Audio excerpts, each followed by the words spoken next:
Welcome to today's online chapel. My name is Mufasa. In the Bible it says, "In the beginning was the Word, and the Word was with God, and the Word was God. He was with God in the beginning. From him all things were made. Without him nothing was made that has been made. In him was life, and that life was the light of men. The light shines in the darkness, but the world has not understood it." In the soundless awe and wonder, words fall short to hope again. How beautiful, how vast your love is, new forever, world without an end. In the soundless awe and wonder, words fall short to hope again. How beautiful, how vast your love is, new forever, world without an end. In the beginning, God created the heavens and the earth. Now the earth was formless and empty. Darkness hovered over the surface of the deep, and the Spirit of God hovered over the waters. And then God said, "Let there be light." And then there was light. God separated the light from the darkness. The light he called day, the darkness he called night. And there was evening and morning the first day. If you haven't joined me before, usually what we do on the chapels is we'll sing a couple songs, and then I have a brief meditation and a prayer, followed by a couple more songs.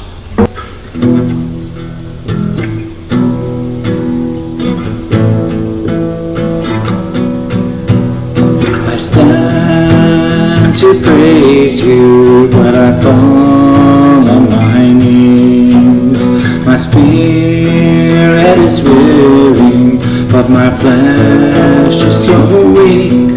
So like the fire in my soul, and the flames make me whole.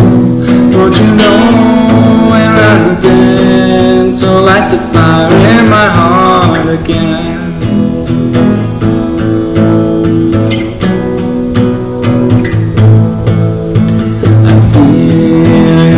Around me as the power of your healing begins. Your spirit moves through me like a mighty rushing wind, like the fire in my soul, and the flames make me whole. Lord, you know where I've been, like the fire in my heart again.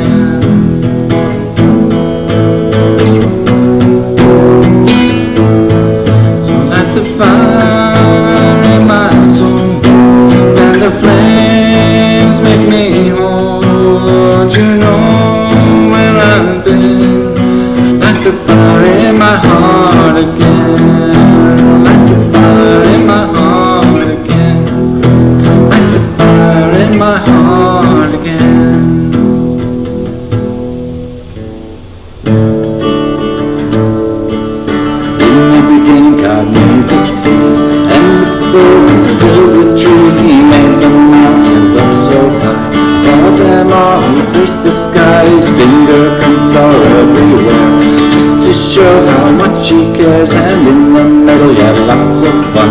He made a hill that weighed a ton. Hippopotamus, God made all of us. Hippopotamus, God made all of us. In the beginning, God made the seas and the forest filled with trees. In the mountains so high, above them all he placed the sky. His fingerprints are everywhere, just to show how much he cares. And in the middle, yeah, lots of fun. He made a hill that weighed a ton. Hippopotamus, God made all of us. Hippopotamus, God made all of us.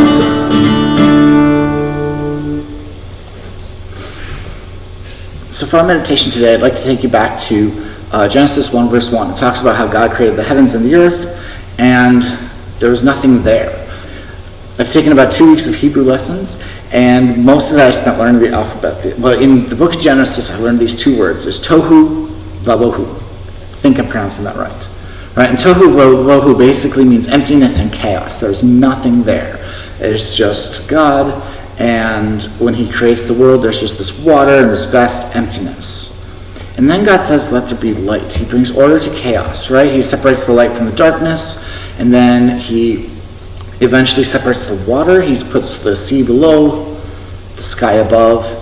He brings out land. He brings plants to live on them. And then he creates the sun and the moon and all the stars.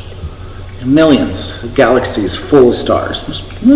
Stars do, right? And he sets them out to be signs and seasons to mark time for the world. And then the next day he creates fish and birds. The next day he creates animals. And then he takes dirt or clay or mud, and he forms people in his image, in his likeness. And he puts them in this garden, and he says, here's my world, here's my creation, enjoy it, and spend time with me. Right? So we're not just here on this world, right? We're not just created to be here and then left alone. The entire purpose of creation was that God wanted to spend time with us, with people, with his children. But then we messed it up. We read in the story of Adam and Eve, God says, I have one rule, don't eat from this tree, and they eat from the tree. Right? It's not enough to be in charge of everything God made. They want to learn evil as well as good. And so they're chased out of the garden, and they're told, you can't be here, you can't be with me, you can't have fellowship with me because of your actions. But he gives a promise. I'm not going to leave you alone forever. I'm going to come back with you. I'm going to be with you. Fast forward several hundred years, like 4,000, 6,000, something like that. We got this guy named John, right? And he cites the letter, and he begins his letter with this. In the beginning was the Word. The Word was with God. The Word was God. The Word was with God in the beginning. The Word gave life to men. He was a light, but they didn't understand it, right? And so what we find is, throughout the Bible history, God's saying, I'm going to come back. I'm going to remember my promise. Wait for me. Join me. Come find me. Seek me out while you can. And he shows himself again in when the time was right in the person of Jesus. And so Jesus comes to earth. He's born. He lives. He dies. He comes back to life to pay for that sin, to pay for that debt, so that we can no longer be separated from God, but we can have fellowship with him. We can have community with him again. John writes another letter. And he says this, that which was from the beginning, which we have seen with our eyes, which we have heard, which our own hands have touched, this is what we tell you concerning the word of life. And so as you read the Bible, as you hear about people talking about the Bible, very often they're saying, oh, it's just a bunch of stories. Oh, it's something you can learn from, but it didn't really happen. How could that happen? That's impossible.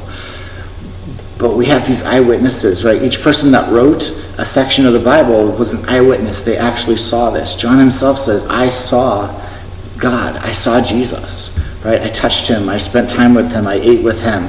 I watched all the bad things happen. I watched all the cool, awesome miracles happen. And now that I have seen all of this, I'm telling you so that you will believe as well. And so as we talk about this light, as we talk about the first word, as we talk about Jesus, we're reminded that God keeps his promises, right? He said all the way back at the beginning, I'm going to send my son to fix this. I'm going to fix this problem that humans created. And he sent Jesus to fix it. And now we have this hope. Eventually he's going to come back. He's going to fix everything, right? He's taking care of sin. Now he's going to take care of everything so that we can live with God forever and ever in peace and in harmony with him again. If you pray with me, please.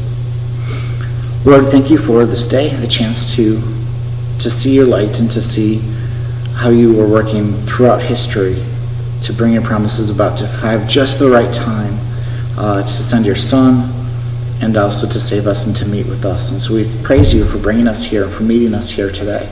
Just ask that you walk with us today and every day. Amen. In the sun I saw and wonder words for sure to hope again. How beautiful, how vast your love is, new forever, world without end.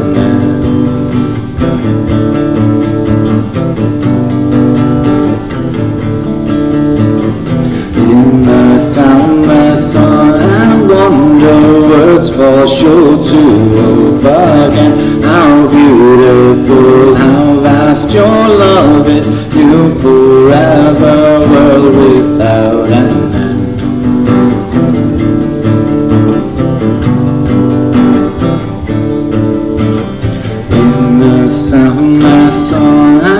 wonder, words fall short to hope again. How beautiful, how vast your love is, new forever, world without end.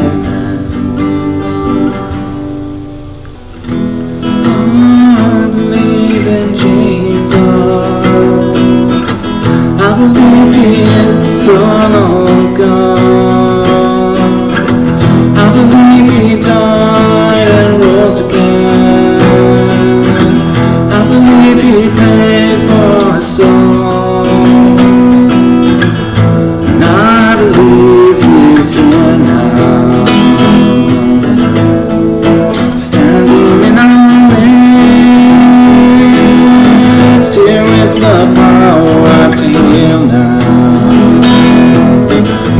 and the grace to forgive.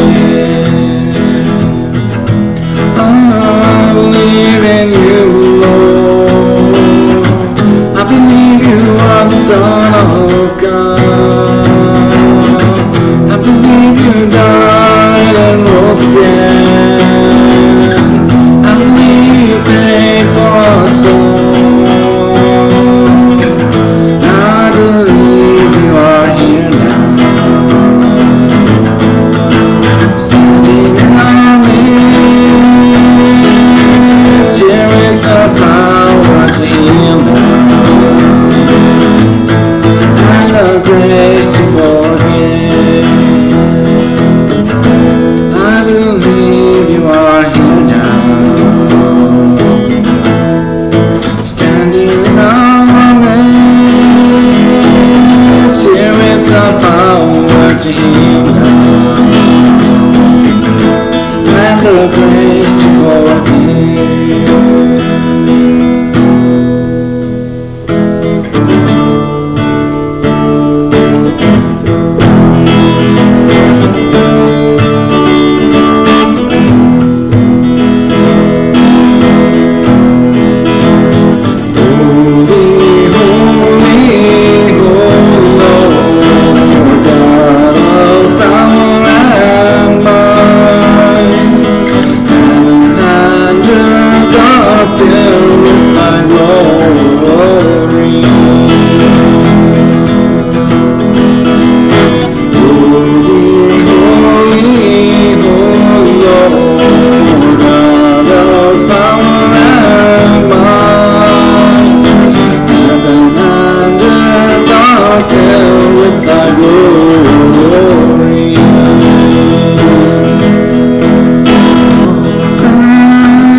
Thy glory.